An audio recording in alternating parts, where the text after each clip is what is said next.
Well, Canadians are waking up to a trade war with the United States this morning. The 10% tariffs on energy and 25% tariffs on everything else are now in place. 25% on Canada and 25% on Mexico.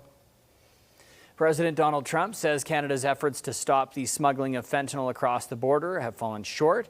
This comes after Canada named a new fentanyl czar and spent $1.3 billion on border security.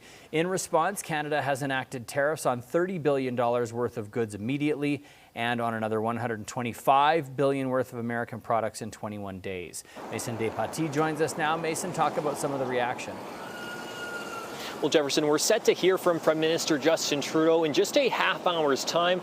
In the meantime, he put out a statement late last night calling these tariffs unjustified. Calgary's Mayor Jyoti Gondek also went online shortly before the tariff deadline to share plans on how the city plans to deal with the tariffs. She says it's a serious challenge, but also an opportunity to show our resilience. Council will now be getting monthly updates on the situation, and the newly formed Mayor's Tariff Advisory Group will help steer the City of Calgary's response. The mayor says the city will look to support businesses, boost internal trade as much as possible, and try to procure as many Canadian-made goods as possible.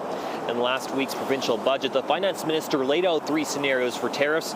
If the current numbers remain in place, that would be the worst-case scenario, potentially push our province's deficit closer to $9 billion, with 15,000 projected job losses this year and 41,000 by 2027. Well, the markets are reacting immediately to the tariffs. Economists say we'll have to wait to see what the full impact will be.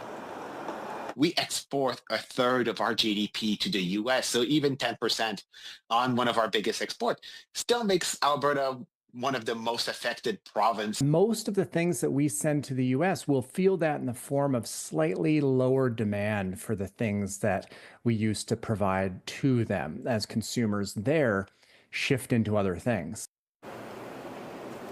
And Jefferson, as we hear more and more responses, we've yet to hear from Alberta Premier Danielle Smith. Since these tariffs have come into effect, we'll continue to watch this developing situation and bring you the latest. Okay, thanks, Mason.